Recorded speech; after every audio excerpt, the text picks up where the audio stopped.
नाथ नारायण वासुदेव, हे नाथ नारायण वासुदेव, हे नाथ नारायण वासुदेव। श्री कृष्ण गोविंद हरे मुरारे, हे नाथ नारायण वासुदेव। श्री कृष्ण गोविंद हरे मुरारे, हे नाथ नारायण वासुदेव। हरे राम राम राम हरे हरे, हरे कृष्ण कृष्ण कृष्ण हरे हरे, हरे राम राम राम हरे हरे, हरे कृष्ण कृष्ण कृष्ण हरे हरे, हरे राम राम राम हरे हरे, हरे कृष्ण कृष्ण कृष्ण हरे हरे। श्री राम, जय श्री राम, जय श्री कृष्ण, जय श्री कृष्ण। आज की कथा में यमलार्जुन का उद्धार के संबंध में कथा है। राजा परीक्षित ने पूछा कि भगवान आप कृपया यह बतलाइए कि नलकूबर और मणिग्रीव को साप क्यों मिला। उन्होंने ऐसा कौन सा निंदित कर्म किया था जिसके कारण परम शांत देवर्षि नारद जी को भी क्रोध आ गया। श्री सुखदेव जी ने कहा, परीक्षित, नलकूबर और मणिग्रीव ये दोनों एक तो धन के अध्यक्ष कुबेर के लाडले लड़के थे और दूसरे इनकी गिनती हो गई रुद्र भगवान के अनुचरों। इससे उनका घमंड बढ़ गया। एक दिन वे दोनों मंदाकिनी के तट पर कैलाश के रमणीय उपवन में वारुणी मदिरा पीकर मदोन्मत्त हो गए थे। नशे के कारण उनकी आंखें घूम रही थी। बहुत सी स्त्रियां उनके साथ गा बजा रही थी और वे पुष्पों से लदे हुए वन में उनके साथ विहार कर रहे थे। उस समय गंगा जी में 5 के 5 कमल खिले हुए थे। वे स्त्रियों के साथ जल के भीतर घुस गए और जैसे हाथियों का जोड़ा हथनियों के साथ जल कीड़ा कर रहा वैसे ही वे उन युक्तियों के साथ तरह तरह की कीड़ा करने लगे। परीक्षित, संयोगवश उधर से परम समर्थ देवर्षि नारद जी आ निकले। उन्होंने उन यक्ष युवकों को देखा और समझ लिया कि इस समय मतवाले हो रहे हैं। देवर्षि नारद को देखकर वस्त्रहीन अप्सराएं लजा गई। सांप के डर से उन्होंने तो अपने अपने कपड़े झटपट पहन लिए, परंतु इन यक्षों ने कपड़े नहीं पहने। जब देवर्षि नारद जी ने देखा कि ये देवताओं के पुत्र होकर श्रीमद से अंधे और मदिरा पान करके उन्मत्त हो रहे हैं, तब उन्होंने उन पर अनुग्रह करने के लिए शाप देते हुए यह कहा। देवर्षि नारद के शाप देने में 2 हेतु थे। एक तो अनुग्रह, उनके मद का नाश करना, और दूसरा अर्थ है श्री कृष्ण प्राप्ति।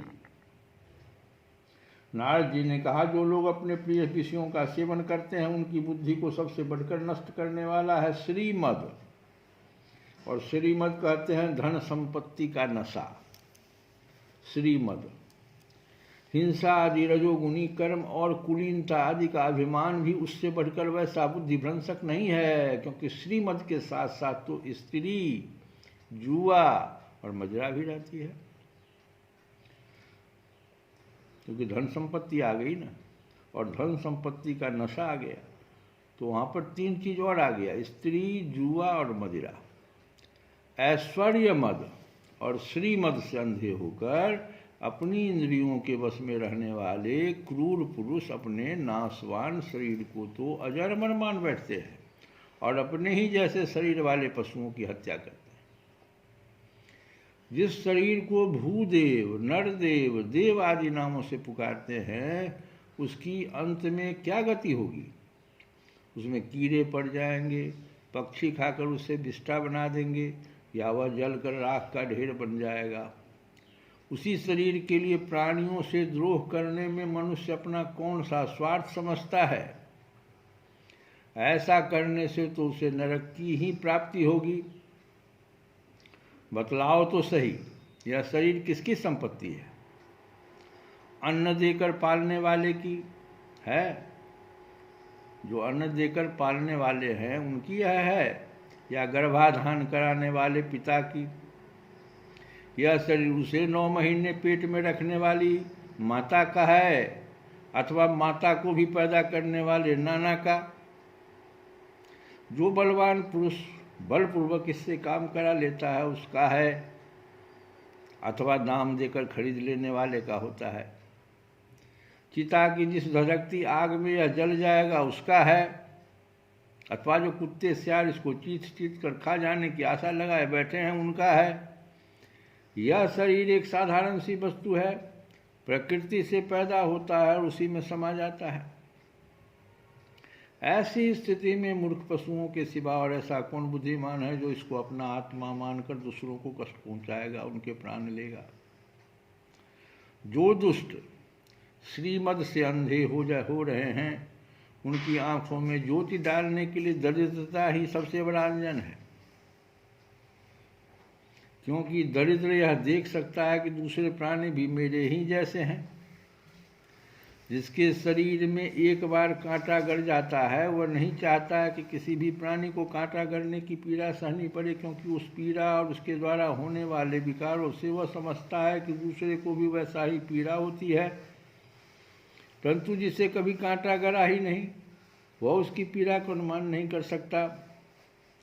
दरिद्र में घमंड और हेकड़ी नहीं होती, वह सब तरह के मदों से बचा रहता है, बल्कि दैववश उसे जो कष्ट उठाना पड़ता है वह उसके लिए एक बहुत बड़ी तपस्या भी है।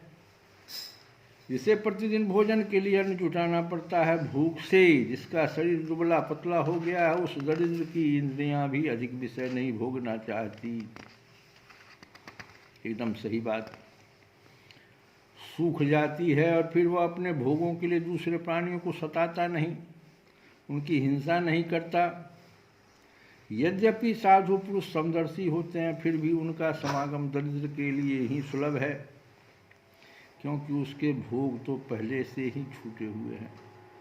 अब संतों के संग से उसकी लालसा तृष्णा भी मिट जाती है और शीघ्र ही उसका अंतःकरण शुद्ध हो जाता है। धनी पुरुष में 3 दोष होते हैं, धन का, धन के अभिमान का और धन की तृष्णा का। तो 3 दोष हुआ, धन, धन का अभिमान और धन की तृष्णा। दरिद्र पुरुष में पहले 2 नहीं होते। पहले 2 क्या? उसको धन नहीं है और धन का अभिमान भी नहीं है, केवल तीसरा ही दोष रहता है। क्या? तो धन की तृष्णा रहती है। इसीलिए सत्पुरुषों के संग से धन की तृष्णा मिट जाने पर धनियों की अपेक्षा उसका शीघ्र कल्याण हो जाता है, क्योंकि उसको तो 3 दोष है धन वाले, इसको तो एक वो दोष है। जिन महात्माओं के चित्त में सबके लिए समता है, जो केवल भगवान के चरणार बिंदुओं को मकरंद रस पीने के लिए सदा उत्सुक रहते हैं, उन्हें दुर्गुणों के खजाने अथवा दुराचारियों की जीविका चलाने वाले और धन के मद से मतवाले दुष्टों की क्या आवश्यकता है? वे तो उसकी उपेक्षा ही पात्र हैं, वे तो उनकी उपेक्षा के ही पात्र हैं। धन स्वयं एक दोष है। 7वें स्कंद में कहा है कि जितने से पेट भर जाए उससे अधिक को अपना मानने वाला चोर है और दंड का पात्री। भगवान भी कहते हैं जिस पर मैं अनुग्रह करता हूँ उसका धन छीन लेता हूँ। इसी से सत्पुरुष प्रायः धनियों की उपेक्षा करते हैं। ये दोनों यक्ष वारुणी और मजरा का पान करके मतवाले और श्रीमत से अंधे हो रहे हैं। अपनी इंद्रियों के अधीन रहने वाले इन स्त्री लंपट यक्षों का अज्ञान जनित मद में चूर अज्ञान जनित जो हो गए हैं, इनका मद मैं चूर चूर कर दूंगा, ये नारद जी कह रहे हैं। देखो तो सही कितना अनर्थ है। ये लोकपाल कुबेर के पुत्र होने पर भी मदोन्मत्त होकर अचेत हो रहे हैं और इनको इस बात का भी पता नहीं है कि हम बिल्कुल नंग धड़ंग हैं। इसलिए ये दोनों अब वृक्ष योनि में जाने के योग्य हैं। ऐसा होने से इन्हें फिर इस प्रकार का अभिमान नहीं होगा और वृक्ष योनि में जाने पर भी मेरी कृपा से इन्हें भगवान की स्मृति बनी रहेगी और मेरे अनुग्रह से देवताओं के 100 वर्ष बीतने पर इन्हें भगवान श्री कृष्ण का सानिध्य प्राप्त होगा और फिर भगवान के चरणों में परम प्रेम प्राप्त करके ये अपने लोक में चले आएंगे। श्री सुखदेव जी कहते हैं, देवर्षि नारद इस प्रकार कहकर भगवान नर नारायण के आश्रम पर चले गए।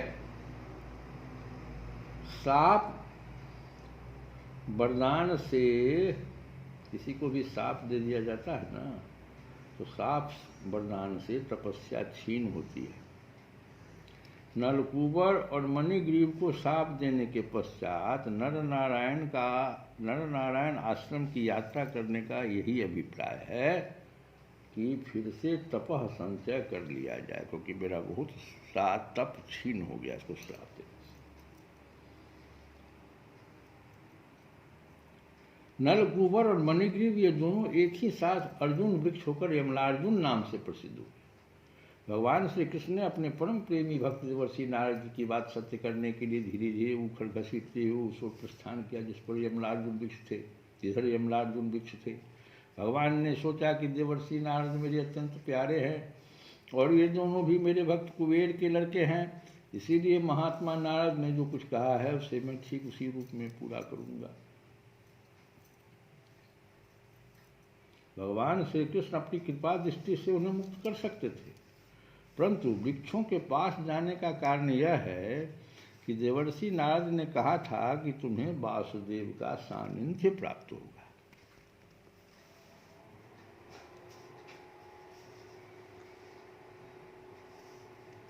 तो जिस तरह से यह विचार करके भगवान श्री कृष्ण दोनों वृक्ष के बीच में घुस गए। वृक्षों के बीच में जाने का आशय यह है कि भगवान जिसके अंतर्देश में प्रवेश करते हैं उसके जीवन में क्लेश का लेश भी नहीं रहता। भीतर प्रवेश किए बिना दोनों का एक साथ उद्धार भी कैसे होता। ये तो दूसरी ओर निकल गया, परंतु उखल टेढ़ा होकर अटक गया। दामोदर भगवान श्री कृष्ण की कमर में रस्सी कसी हुई थी, उन्होंने अपने पीछे लुढ़कते हुए उखल का ज्यों ही तनिक जोर से खींचा त्यों ही पैरों की सारी जनें उखड़ गई।